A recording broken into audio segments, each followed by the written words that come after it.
Hey, welcome to the New Day podcast. Before we get started, go ahead and subscribe to our channel and leave us a rating or a review wherever you watch or listen, and we really appreciate you doing that. And today we have a really interesting topic, I think. We're going to be talking about a recent commencement speech that was given by a very famous football kicker, I think, Harrison Butker, and he's on the Kansas City Chiefs championship team. Yeah. So we're going to talk about that, and I don't know if you've watched it, and if you haven't, we'll give you the broad strokes. And so we're going to talk about that, and then also just a broader conversation about kind of politics and polarization and faith, and how do we navigate this kind of crazy political world as followers of Jesus.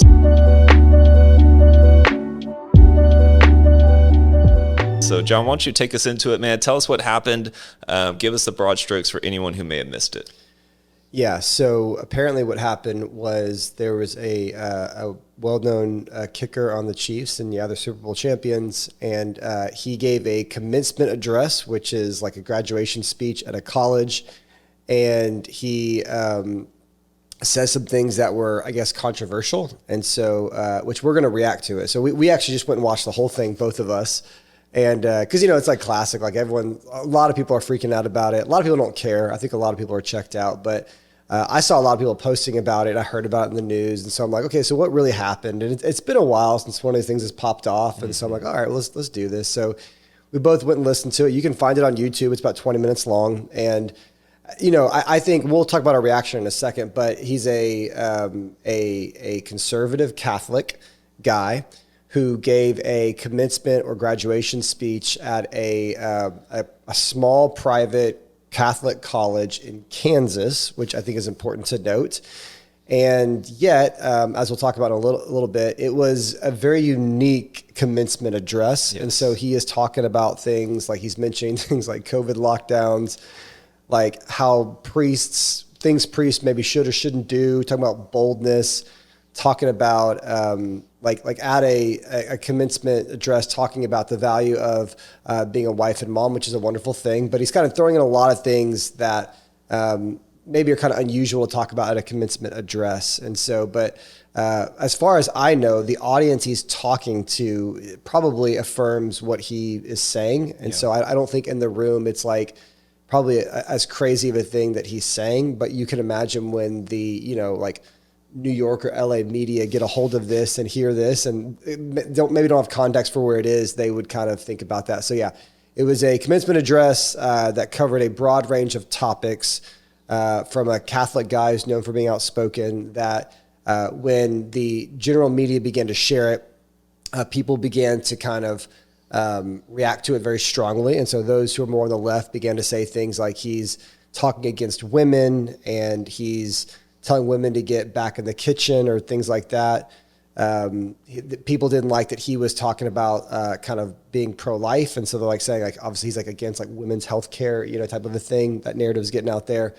On the right, they're saying like, where's the controversy? This is just a normal speech and it's just a sign that the left is kind of overreacting. And so it was just your typical polarizing topic that both people are weighing in on and saying the other side is crazy for it. So that's my sense. Do you have anything to add on to that in terms of like context? Okay, what happened before we react to it? Yeah, I mean, you hit on all the major. It wasn't just like one controversial topic. It was like COVID lockdowns. There was like pro-life versus like abortion in there. There was talking about like women and kind of their role and vocation in society. It was about boldness. He also, in some ways, kind of was like bashing the Catholic Church a little bit as well. He didn't name the Pope, but he's kind of alluding to bishops and leadership in the church. And so, man, I mean, I don't think there's a controversial issue he did not hit like in the speech, which I think was a little bit weird for a commencement speech. So yeah, that was the big thing. You can watch it. It's 20 minutes on YouTube, and I think it's worth a watch. So we know what it is, John. So this is a reaction video, maybe our first reaction video. So man, what is your kind of big reaction to kind of the speech? Is alive and well. Yep. It's been a while since we've had one of these things, and maybe you could think people are checking out and people are just assuming like we don't want to be overly political or polarized about things, but I think we know that that's not the case. This took on a life of its own. My reaction honestly was that political polarization is alive and well, because I just felt like in a sense both sides kind of like were a little tone deaf on what happened in this. And so I'll take it kind of on both sides. Like one, in terms of like the left is like they definitely spun this like, oh, he's telling women to get like, like I said, back in the kitchen, like not valuing them and what they can contribute to society. The only thing that a woman can do is to be a wife and a mom. And so they really blew that out of a proportion. I mean, he mentions in there that a lot of the women there are going to have successful careers. He's not against that. And honestly, I thought he said something very true, like in a sense of like factually true, where what he was talking about in terms of like the thing with women was he was saying that a lot of the women there, like, okay, you're going to go and get a job, but in the end, what you're probably going to value more in the end is if you end up being a wife and mom. Can I read the quote? Yeah, read the quote. Here's the quote. Yeah. He says, "It is you, the women, who've had the most diabolical lies told to you. Some of you may go on to lead successful careers in the world, but I would venture to guess that the majority of you are most excited about your marriage and the children you will bring into this world." Yes. So what? And the reason why I say I think you can say that's factually true is because you can find any woman that who is both a career woman and a mom. And if you go ask her on the street or someone that what do you value more in the end, your job or your child? Every woman that I know is going to say their child, no matter what you believe about anything. And so like, I'm like, that's a true statement, like that's a true statement. And that's something that I think you can actually go objectively kind of prove. You could do a statistic on it or anything. And so the fact that he's saying something, but once again, people that are very political, especially like on the left, they're gonna take that and they're gonna say you're against kind of the way we think a woman should think or be. And what it shows me is like there isn't, the left used to kind of say that it was about like women's empowerment or women's freedom, and it's really not anymore. And it's obvious because there's like one way to think and to be a woman. It's not whatever a woman wants. They value probably honestly more the idea of a woman, like her job because of what they think that says, than really the idea of like being like a homemaker or wife, And so to me, this is a really interesting thing. And like I said, they're saying that he's saying something about women that he's not saying when you watch the whole speech, because we went and watched it. And like and so that was an important thing to note. Now I do understand, like, once again, if you are someone that is pro-abortion and you listen to what he said, yeah, you're not going to like that because you're pro-abortion and he's pro-life, and I'm a Christian and I want babies to be born, And so, but, I understand that reaction, but once again, it's the kind of thing where it's like, he's a Catholic at a Catholic university giving a speech in Kansas. And so the idea, like, I would say there's a tone deafness. And I think I've noticed this as well, where it's like, especially on the left, and I'm gonna get to the right, so hang on there. I'm gonna talk about both sides here, but the left so often, they just are so tone deaf about what America really is and what people believe, And so like when they're shocked that someone believes this, it's like half of America believes this. It's like the thing where Bud Light had the thing with the Dustin Mulvaney or whatever, like was it transgender? Was that? I believe so, yeah. I didn't look into that one, but I saw an article where like basically Bud Light lost like $27 million just because of that. And just how it shows like people think everybody supports this stuff, but they don't. Now, some people do, but some people don't. And so in America, we have to be mindful that we do live in a diverse nation. And so in the same way with like politics, where it's like, Donald Trump was elected, 4 years ago, and it might be elected in the future. I don't know. But because a lot of people support him, and that is representative of America. And I think it's important to note that, like, that's why I like Houston, because I think Houston really represents America. And sometimes a lot of like the media groups come from like New York or LA or San Francisco or places like that. And listen, that's a viewpoint that a lot of people in America hold, maybe half of people in America, but it doesn't represent everybody. And so I just think as like wise citizens, and especially as Christians, we have to be mindful of what's really going on. And we have to, and sometimes our reactions to things really show that we're kind of living in like a bubble. We can't believe someone believes X, Y, Z.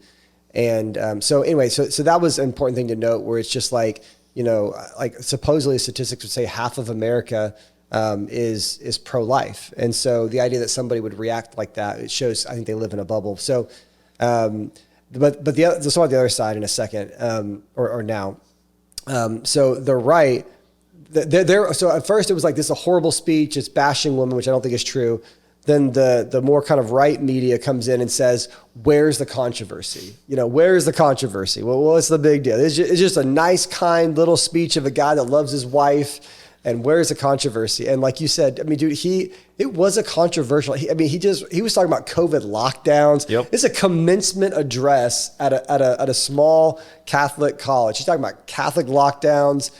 And the reality is while I agree with a good bit of what he said in terms of like the essence of what he's saying, there was a critical tone to the entire thing. It was a critical tone. He's talking about, like I said, lockdowns, government. I mean, I think in the first minute he mentions the word bad leadership.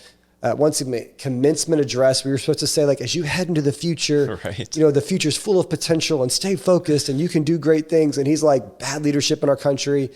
He's talking about COVID lockdowns. He's talking about, honestly, he was bashing the church a lot and like how priests don't do X, Y, Z. And I felt there was actually like a lack of grace in his tone. Like as a church leader who led through COVID, which he was not, he's not a church leader that's led through COVID. It was a really hard time. He was like criticizing like shutdowns and things like that. But it's like, he just doesn't understand how crazy of a time that was. And maybe there were some Catholic priests that just weren't wanting to be bold enough. But I'm almost positive the majority were just trying to do their best to honor God, but also love people in a very confusing situation. And he had no empathy or consideration for that. It was just a very critical tone, talking about a wide range of political topics, weirdly at a commencement speech. And so it was a controversial talk. And if you can listen to that and think like, okay, this is a commencement address and not see how this would be controversial as a commencement address, I think it just shows, once again, a tone deafness to know how like half of the country is going to react. And also a clear sense of like time and place of like certain things are right to be done in certain places. And so once again, and we'll talk in a second about I think once again, the hard thing about all these things and the reason why it's controversial is because there were a lot of good things that he said, and there was a perspective that he represented that is, I think, very common in America, but is usually covered up by the media. But he did it in a way, I think, that kind of asks for controversy, which I guess makes sense as to why both sides could look at this and pull something out of it. Whereas I think we're going to advocate for a bold approach, but also that has more of a kind of a gracious kind of like undertone to it, So yeah, what about you, man? What was your reaction to this video? Yeah, so I was looking up some of other people's reactions, and so there's like, I think 200,000 signatures to get him like fired from the Chiefs, and then the coach or the head guy of the Chiefs is basically saying, hey, like I'm not gonna fire him for this like woke culture, type stuff, and so if he gets fired or if you let him go, you got to take me as well. So there's that. You got like Bill Maher chiming in, actually saying like, hey, like he has a right to, kind of share his views. Like that's important, like free speech in America, all that kind of stuff. And so it's just, on the one hand, I do like I said earlier, like consider the audience, like he was speaking, like he's a Catholic speaking at a private Catholic college, and so like speaking to his audience, speaking to people that agrees with him. And so there's that, but then also like he knows this is being filmed. When the audience or when the people of that school like got him to come, they knew it was going to be him. They knew he's outspoken guy. And so it's almost like they wanted this to go viral, like, so we all know that, and so that's a big part of it is I think, like you said, his tone came across as critical, even though I agree with a lot of things that he said. I do agree that like in this country, it does feel like there are certain viewpoints that get shut down like immediately. Like there's like the people on the left, oftentimes it feels like we'll say like anyone on the right or anyone to the right of us or anyone in the middle, like have no right to speak. We're going to shut you down. You can't share that. And so that's what I felt a little bit here, where like he is trying to be shut down for sharing things, like you said, that many Americans believe and agree with, especially if they have like a Christian or Catholic faith. So that's number one. Two, my critique of him would be, it does feel like his like politics are driving his faith as opposed to his faith driving his politics. Like, man, when you listen to everything he said, like he said, COVID lockdowns in the first like two sentences of this speech, bashing like, President Biden, all these different things. It's almost like he has like picked up on the most controversial political narratives, and he has allowed that to like define kind of what he is doing, as opposed to just like trying to be a faithful Christian in this world. So that was my big takeaway, is I felt like he was being overly political, and you would think at a speech at like a Christian college, you would be talking about how to winsomely live your faith in a confusing world, or hey, this is your world's going to be, this is what the world is like. And it reminded me actually recently, Jerry Seinfeld, who's a comedian, he gave a commencement speech, and he, like, his big takeaway at his speech was like, don't lose your sense of humor. And so it just reminds me of like whoever you are, like whatever your thing is, like that's going to come out in your speech. And so like Jerry Seinfeld, don't lose your humor. And this guy is like, don't lose your politics kind of thing. And so that was my big reaction, is I felt like he used this as a platform for his political agenda, even though I think a lot of things that he said were, like, if you look at the scriptures, like, are true to the scriptures and true to like a faithful following of Christ. So that's my reaction. But let's dig a little bit deeper. Like, what do you think this shows, like just his speech, the reaction? What is this revealing about this moment in time in our country? I think, one, like I said, political polarization is alive and well. I think probably this leads me to believe that maybe the election coming up is going to be a little more controversial than I thought. Like you said, it's been kind of quiet, and I was kind of enjoying that. But I think this just shows, okay, this will flare up. This thing seems to kind of flare up at times like this. And maybe this is almost like that shot across the bow moment where, hey, yeah, we are heading towards an election, and people are probably going to campaign on this, I think it also shows me that, and this is a big one, fear drives polarization. Fear drives polarization. Like, the left is terrified of the right, and the right is terrified of the left. And like, I just think that when somebody watches this and they come away thinking that this is all about denigrating women, my thought is that, like, that is someone who's maybe just paranoid about the denigration of women, and they're kind of reading that into this, because this was, he's speaking to a certain audience, and he's lifting up the beauty of a woman's role in a home, which is a beautiful thing. He not in any way saying a woman can't have a career or pursue anything like that a woman can't be the president or XYZ, but they're reading that out of that. And so that's like a fear drives that. But it happens on both sides, the same way where I've talked to so many people who they'll see on YouTube some like teacher who's like a transgender teacher in like Seattle or something. And they think, well, I can't send my kids to public school in Houston or any other place, and they just have this sense of like, if you send your kids to like any kind of even like a public school environment, which I'm not advocating for anything, public, private, or homeschool, because all can be good or bad environments. I think we know that. But they just kind of make this sense of like, well, I've seen this. And so there's like a fear, there's like a paranoia that develops, as opposed to taking every situation as a case-by-case basis. Example is like, so like the real story. So my kids, we started a small private school here. So my kids go there now.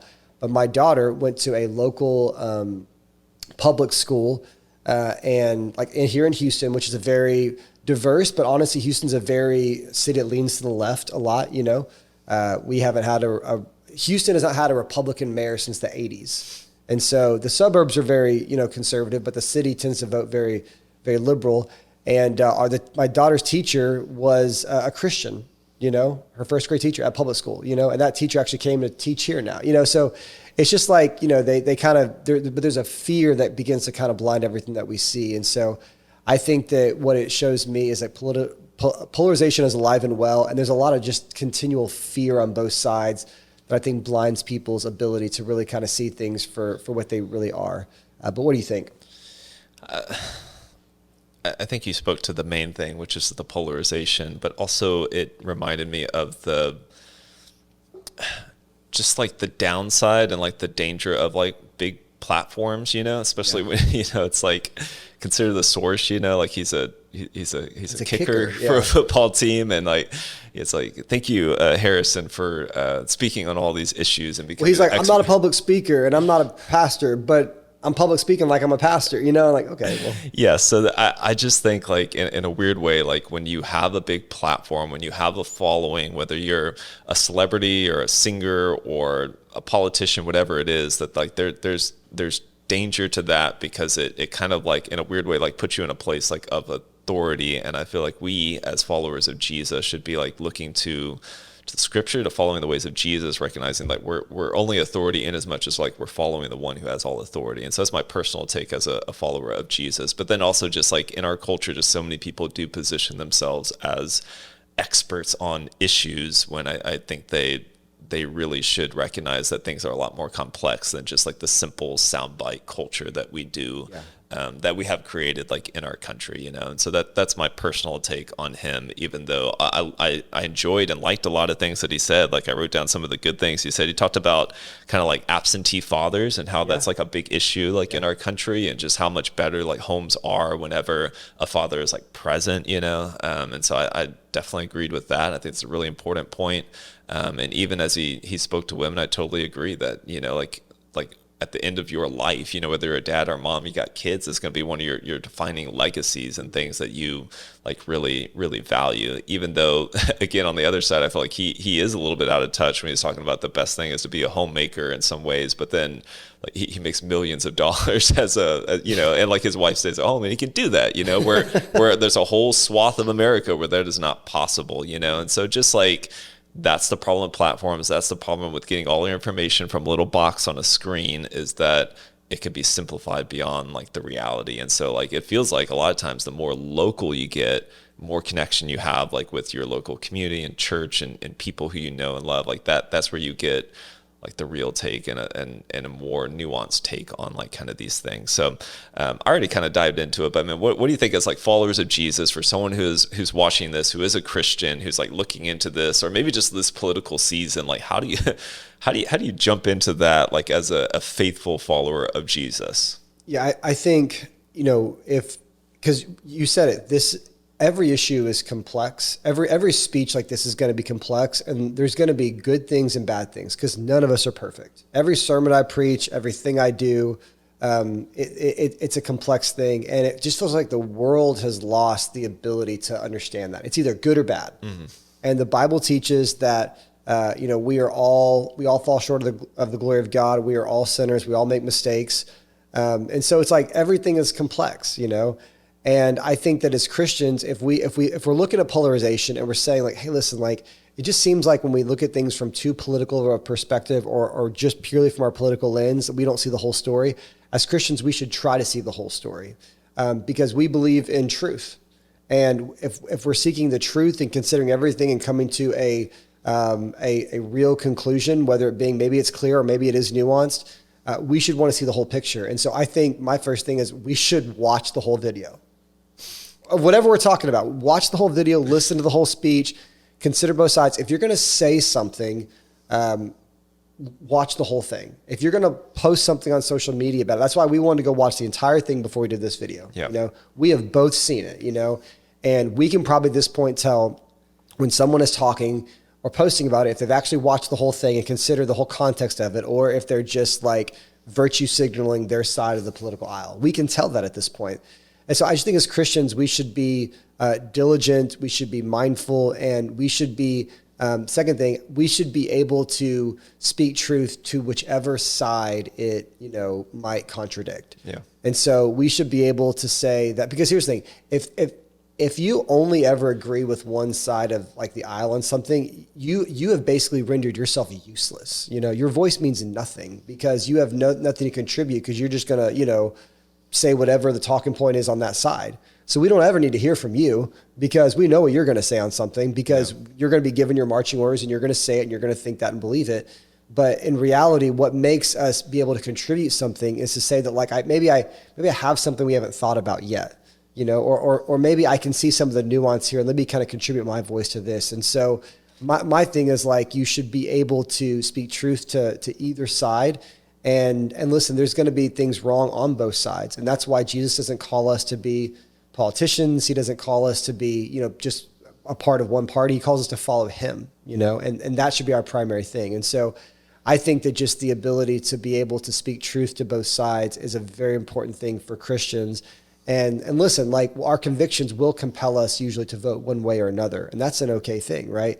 But just to be able to never just be kind of sell ourselves to kind of like one side. And that's my thing where it's like, and even going back to like, you know, kind of like President Trump, what some people think about him is like, there are things that like at times that he'll like, there are moments where I'm like, I do like how he kind of stands up, like we were saying earlier, to like this idea there's only one way to think in America, you know? I like that. But then there's times where like he'll say things or do things that I think kind of bring controversy onto it.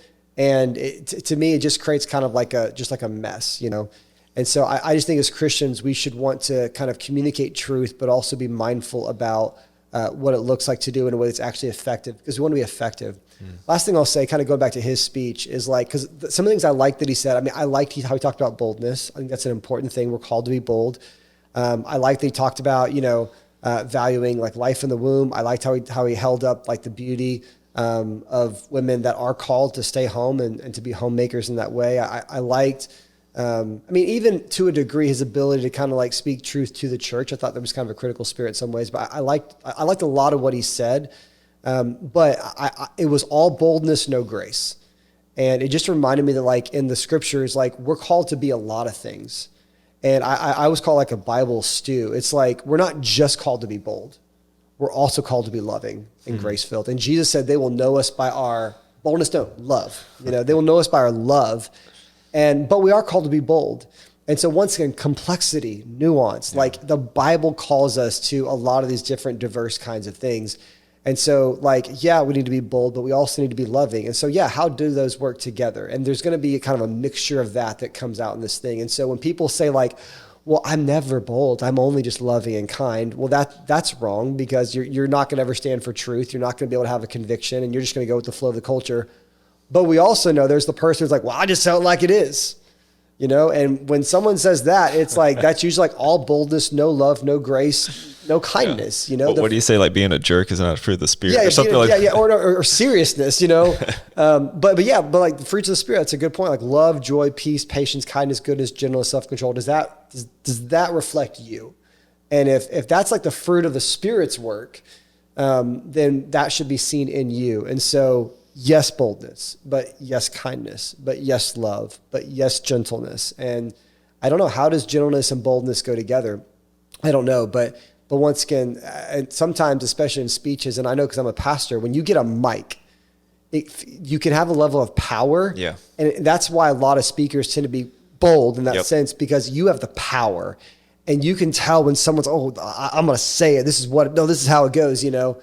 And it just takes a lot of humility and godliness to like have that mic and to wield boldness in the way that it should be used, but also to say like, but I need to also like be gracious. And we don't realize a lot of times, I mean, a lot of times when I like talk to like pastors or people that have mics, they don't realize how intense they come off, you know? Yeah. And it's like, they need to be spoken to like, okay, you don't realize it because you've got the mic and we're all here listening to what you're saying, right? But like when you're the one in the room that doesn't have the mic, like you need to know how you're coming across and not be just like there are moments for intensity and boldness, but there's also moments for like, man, everyone's tired and worn out and broken, and help us, man. Like we need to like love us, you know? Tell us God's with us, you know, not just like, you know, repent or, you know, die, you know, all those things are true, you know, but once again, like preaching the full counsel of God. So I think as Christians, like the way that we engage with politics or all these things, we have to be educated, but also we have to be able to exhibit all the different things the scriptures calls us to do, and be mindful of like, am I only just kind of preferring one over the other? Yeah. What about you, man? What would be a word like a follower of Jesus in light of this and the political season coming up, and just how we can be a faithful witness in times like these? Well, I can speak a little bit from experience. He said in his speech, you know, I'm speaking out of experience, not wisdom, which I thought was a weird line. But that was a weird line, yeah. That was weird. But I'm actually a recovering polarized person myself. You know, I grew up in my early 20s, political science degree, like, you know, campaigning with people and stuff like that. And then it's weird. I got to the heart of, you know, politics and political parties, and I found there's no heart there, you know, like it's just power. And so that kind of drove me away to honestly become leading my path to become a pastor, you know, becoming part of God's kingdom and his church and pushing that forward. But now, like having become a very political person, or was a very political person to an apolitical person, I think I'm now coming back and be like, how do I engage thoughtfully with my faith in the culture that I'm living in? I think that's really what I'm doing right now, like in this season. And so number one, I agree with you that like boldness should be like, just because we say something is a complex issue doesn't mean that there's not a right answer to it, or like Jesus doesn't speak to it, so we talked about some of the issues he talked about, like pro-life and different things like that. Like you can, these are complex issues, but there are still like clear instructions Jesus gives us on a lot of things. So that's number one. We have to, as we love people, we can't like negate the truth, But number two is like recognize that like, yeah, like proclaiming the truth requires, like following the truth requires hard choices and sacrifice. And so as you boil things down to sound bites, recognize that these are like very hard decisions that people have to make, and to follow through with like Jesus' teaching requires like a community and help and all those different things. And so like that's where the love comes in, where we can't just be speakers on a stage or at a commencement speech or in a pulpit like telling people you gotta do this, without also being people who get down and like wash feet and serve and help and all those different things. And so that's number one. And then number two is I think like you mentioned it also, like watch the whole video, and I would say like read the whole scripture. Like make sure that you, if you have like attached your whole worldview to like a political party's platform, you have essentially made that your Bible, like your holy book or whatever it is. And so as followers of Jesus, we need to be like in the Word and watching like how Jesus does it. Like Jesus does have, he sermonizes, he speaks to a lot of people, but then just as much he's in conversation with people and dealing with complex issues and meeting people where they're at. And so how often are we in the Word, allowing that to inform not just our worldview, but our reaction, our approach to the complex issues of life? And so, and that takes time, that takes diligence, that takes persistence, because it's much easier to just read the headline. It's much easier to just watch the clip. It's much easier just to be like, I think Jesus said this, but like to be someone who is diligent and study, because that's what wisdom is. It is being diligent and studying the Word and studying your context and how Jesus would respond if he were sitting in your shoes or standing at the platform. How would he do that? And that's hard, and that takes the Holy Spirit. So those are some of my thoughts of just kind of how to be faithful in the midst of this. Any final thoughts on this topic or anything you want to share for people watching? Yeah, I think I was just thinking as you were talking, like one of the things, like let your faith drive your politics. And I would even say just let your faith drive everything, and even, I mean, I'm even leery of saying have politics. Like politics are always changing. And so like, whether you are, conservative or liberal, like that whole platform will be different in 100 years. Like everything they stand for will be different. Everything they're talking about will be different. That's the cool thing about the Bible and like the faith, is that it doesn't change. And so we'll be believing the same thing in 100 years, the beauty of like the Word of God and the truth that it kind of gives us, and kind of build your life on that. And and a lot also too, I just know for a lot of people, I've seen like, politics really can make it hard for you to engage in your church. Like I've seen a lot of people that have walked away these days. It's because of politics, honestly, on both sides. Like both sides, like they can't, it's like something that a pastor says, or maybe even this video triggers something in them that they don't like. And then they get really worried, And it's like, man, like we love Jesus. We love the Bible. Like we believe it, and we believe God's got a good plan for the future. And it's good. God's good. God's sovereign. He's in control. Like, just don't let politics make you freak out about stuff. And that's one of the privileges that we have as followers of Jesus, is we have that hope. So, my encouragement is just to, man, like you said, like read the Word, be committed. Take a stand where you need to take a stand, but also take a chill pill where you need to take a chill pill. And I think you'll be all right. Nice. Well, thank you guys so much for watching. Go ahead and like this video, subscribe to our channel, and if you feel like someone needs to hear this, share it with them and encourage them to watch the whole video. Thank you for watching. We'll see you next time.